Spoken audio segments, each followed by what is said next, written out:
Well, come back to your channel, Lee Oo Storyland. Thanks for watching my video. If you liked, please like, share, subscribe. Here we uncover a powerful stories inspired by real Reddit experience. The sound of crystal shattering against marble echoed through the hotel lobby, sharp and final. And as I stared at the spider web of cracks across my grandmother's watch, I realized this was the exact moment my family lost me forever.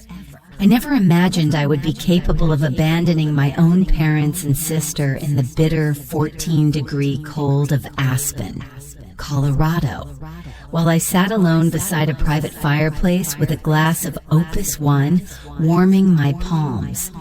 But betrayal has a way of revealing who you really are when you finally stop apologizing for surviving it. My name is Claire Hollowell, and for most of my adult life, my family knew me not as a daughter or a sister, but as a resource, a bottomless account they could withdraw from without consequence. I was the owner of Hollowell Design Group, a firm that had just closed another multi-million-dollar contract. But at home, I was simply the one who paid, fixed, covered, and smoothed things over. That role began the day my grandmother lay dying in a hospital room that smelled faintly of antiseptic and wilting flowers, her hand trembling as she fastened her vintage Cartier tank watch around my wrist and whispered that I was the strong one, the glue, the one who had to keep everyone together until my parents were old.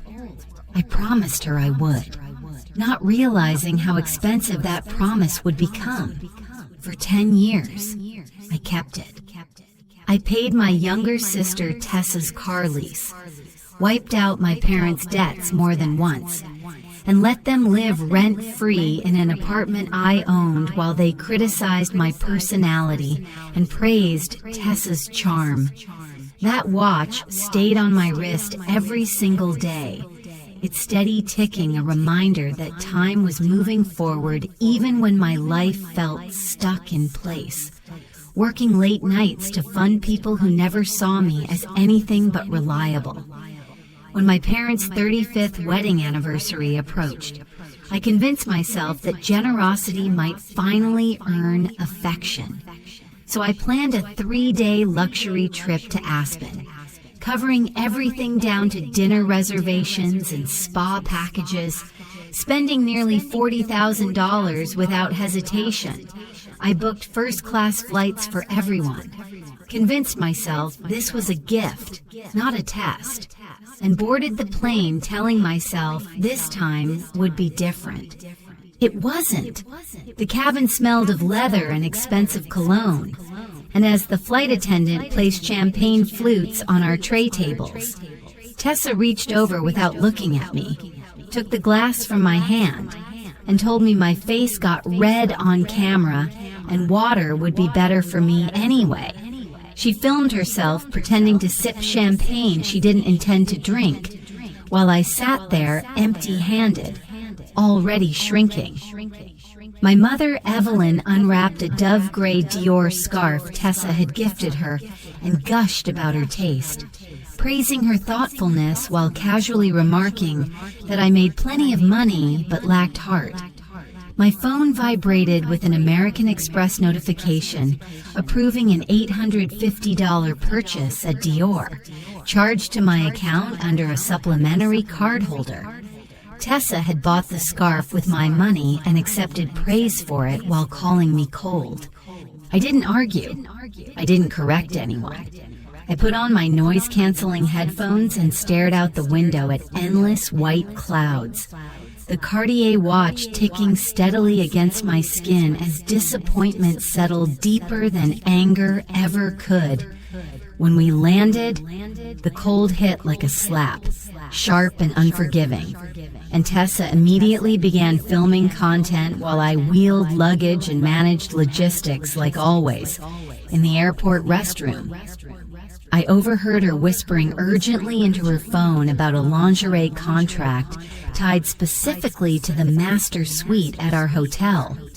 already spent money she didn't have on a deal she never bothered to mention to me, assuming without question that the best room would belong to her.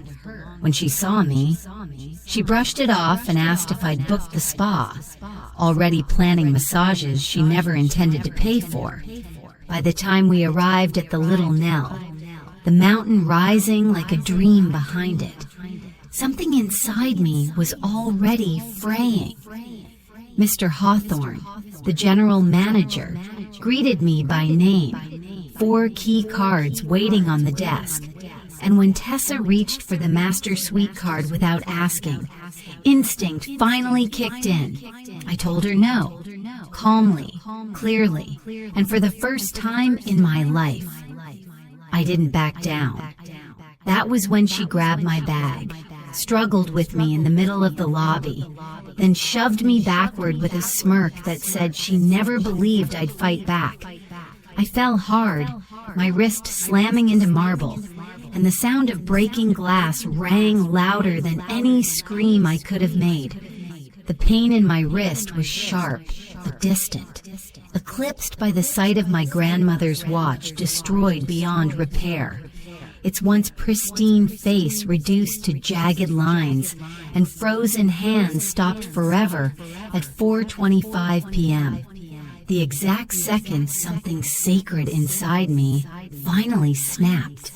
For a moment, the world seemed to narrow to that ruined heirloom, glittering shards scattered across the marble like evidence of a life I had spent breaking myself to keep others comfortable. Tessa laughed, loud and theatrical, rolling her eyes and insisting I had thrown myself to the floor for attention, while my mother scolded me for embarrassing the family and dismissed the watch as something old I could easily replace. Hearing that, something colder than anger settled into my chest, a clarity that felt almost peaceful in its finality. Mr. Hawthorne appeared beside me with quiet efficiency, security flanking him as he helped me to my feet and asked softly if I was hurt, his attention never leaving my face while my family faded into background noise. He informed me, discreetly, that the lobby cameras had recorded everything and that the footage was being secured should my lawyer need it for assault charges. And I watched the color drain from Tessa's face as she realized consequences had finally entered the room. She still didn't apologize. She waited, confidently, for me to smooth things over as I always had, to pay for damage and pretend nothing happened. My father, Grant, insisted I was overreacting. My mother claimed it was an accident, and I stood there listening, realizing I had spent a decade earning the right to be treated this way. I thanked Mr. Hawthorne and asked to speak privately, my heels clicking across the marble as I walked away from my family for the first time without looking back. At the desk, I asked him calmly if it was possible to ensure that the rooms I had booked for my parents and sister would remain inaccessible to them, even if I paid in full. And he answered with the kind of careful professionalism that told me he understood exactly what I was asking and was willing to help. When he explained the cost, around $25,000 total for all rooms, I didn't hesitate. I thought of my grandmother's promise, of Tessa's laughter, of my mother's indifference, and placed my American Express black card on the counter, instructing him to charge the full amount and ensure only my key card worked. As he processed the transaction, my family hovered nearby, watching without understanding, still convinced I was fixing some minor inconvenience for them. Mr. Hawthorne handed me a single key card and assured me the other rooms were sealed. And when I walked back toward the elevator, Tessa was already swiping her card in frustration as the reader flashed red again and again. My mother tried hers, my father tried his. I stepped forward, swiped my card, and the light turned green instantly. The elevator doors sliding open as realization dawned across their faces. I told them calmly that I had deactivated their access. Watched shock shift into outrage as the doors closed between us, and felt something close to exhilaration as the elevator carried me upward alone, in the master suite, surrounded by mountain views and crackling firelight. My phone exploded with calls and messages I didn't answer. Instead, I opened my banking app and deactivated every supplementary card attached to my account, cutting off the financial lifeline I had provided for a decade with a few deliberate taps. When I called my lawyer, Daniel Mercer, and instructed him to file a notice terminating my parents' tenancy and prepare the apartment for sale, his pause on the line told me he understood the gravity of the moment. And for the first time, I didn't second-guess myself. When Tessa finally called, her voice panicked and stripped of polish, I told her calmly that her cards were deactivated and her expenses were no longer my responsibility. Listening as my parents demanded explanations and accused me of cruelty, I told them they had 30 days to move out, that the hotel rooms were paid for but intentionally empty, and that Mr. Hawthorne would not be changing his instructions. When my mother cried and called us family, I reminded her that family doesn't laugh when you're hurt or use love as leverage, then ended the call without apology. I set the broken watch on the marble counter, poured myself a glass of wine, and finally let the silence wrap around me like something earned. For 3 days, time stopped meaning anything the way it used to. Inside that master suite, hours weren't measured by deadlines or obligations, but by the slow drift of snow past the windows and the steady warmth of the fire against my skin. I ordered room service when I felt like it, rich food and expensive wine arriving quietly at the door, and I let myself exist without anticipating anyone else's needs. The silence was so complete it felt unreal, like stepping into a life I was never supposed to have. Occasionally, my phone would light up with missed calls and messages piling on top of each other, but I kept it face down on the table, refusing to let their panic bleed into my peace. For once, the chaos wasn't mine to manage.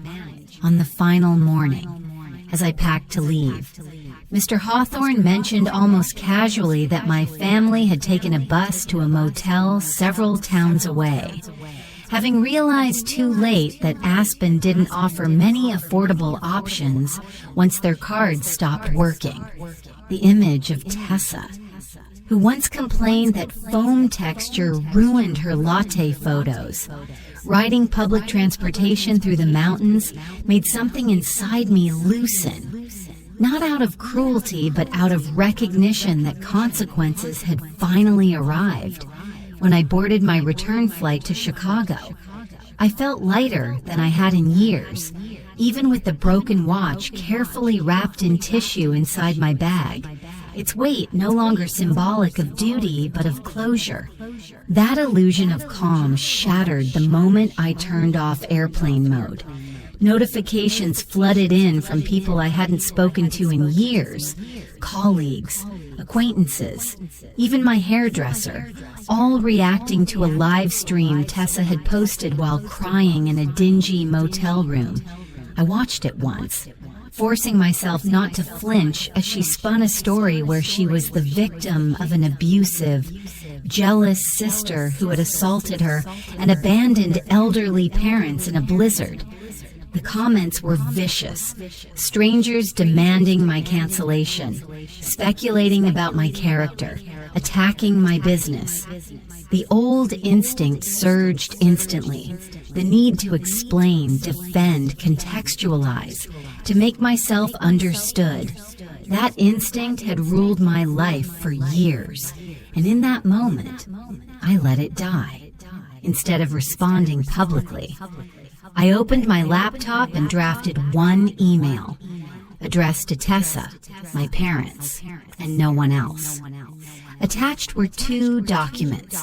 One, an official incident report on hotel letterhead confirming security footage showed Tessa initiating physical contact. The other, a formal notice to vacate with a 30-day deadline.